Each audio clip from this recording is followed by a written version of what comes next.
सतगुरु भगवान की जय, प्रिया कांजू सरकार की जय। राधे श्याम। राधे श्याम। गुरुदेव, मैं ये पूछना चाहती हूँ, जब हम अपने जाप मंत्र करते हैं, मतलब माला करते हैं, तो माला करते करते जब मतलब ध्यान जाता है, लगता है, तो फिर माला चलानी मुश्किल हो जाती है। तो फिर मतलब आप फिर कैसे करें माला, मतलब? अच्छा, जब माला करते करते, भजन करते करते अगर ध्यान की स्थिति हो जाए तो फिर अब यहाँ दो चीज़ें हैं। एक तो नींद आ गई, कई लोग माला करते करते सो जाते हैं। अब सो जाते हैं, वो कहते हैं महाराज जी हम तो ध्यान में चले गए। अब ध्यान में चले गए कि नींद में चले गए, इसका अंतर अगर मालूम है, इसका भेद होना बहुत जरूरी है। ये भेद हमें पता होना चाहिए कि हम सो गए कि ध्यान में चले गए। जो मतलब जो माइक ऊपर करो थोड़ा। जैसे जो है लीला में, जैसे मतलब जो भी है ठाकुर जी की जो है, मतलब फिर मतलब जाप में अगर माला का मन का फेरने में मतलब फिर उधर और इधर ध्यान मतलब किस कैसे मैनेज करें? माला करते समय अगर ध्यान लग जाए और ध्यान में अगर भगवान की लीलाएं दिखने लग जाएं तो उस समय माला का रुक जाना ही बेस्ट है।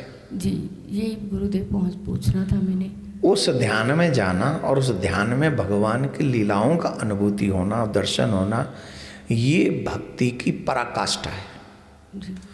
और ये बिना भगवत कृपा, गुरु कृपा के बगैर संभव नहीं है।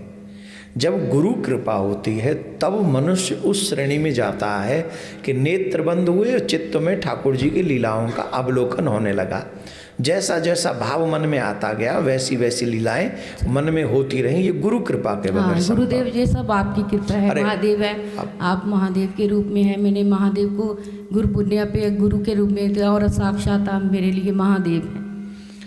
हाँ, गुरु साक्षात वो है ना, गुरुर ब्रह्मा गुरुर्विष्णु गुरुर्देवो महेश्वरा। तो जब हाँ बस इतना ही है।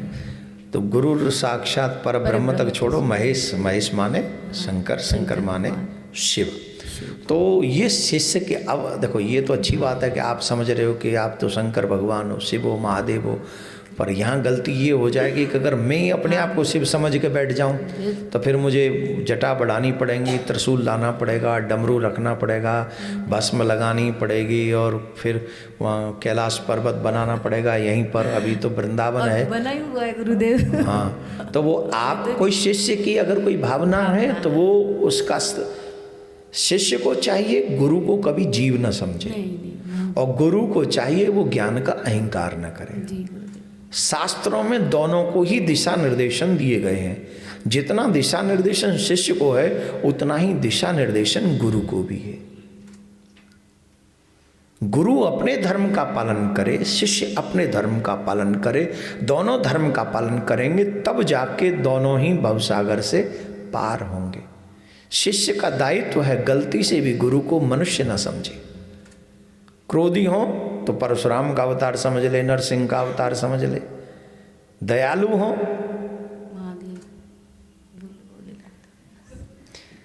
अब जो भी हो, ज़्यादा छोड़ो।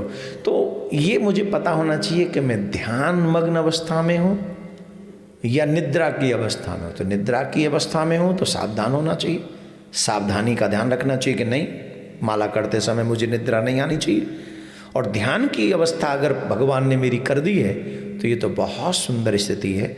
और इस स्थिति में सबसे अच्छा काम यही है कि फिर हम माला को थोड़ा नीचे करके उसी ध्यान की अवस्था में भगवान की लीलाओं का साक्षात्कार करें, दर्शन करें और उसी का आनंद लें। तो इसमें कोई कष्ट वाली बात नहीं है, ये अच्छी बात है। एक छोटा सा प्रश्न था गुरुदेव, जैसे हमारे घर में जो मंदिर है बना हुआ है, तो जहाँ बैठ के हम जाप पूजा करते हैं, अगर कोई और जैसे मतलब कैसे नाम कीर्तन करते हैं, कोई और आना चाहिए तो उसे मंदिर में ले जाकर वहाँ पे मतलब कीर्तन वगैरह करे कि बाहर ड्राइंग रूम में, लॉबी में, मंदिर में हर एक को ले जा सकते हैं अपने घर के मंदिर में? अब भगवान बैठे हैं मंदिर में तो हम मंदिर में सब लोग भगवान के दर्शन करने के तो सब अधिकारी हैं ही, और दुष्ट भी जाएं तो दर्शन करेंगे तो कुछ फल होगा ही।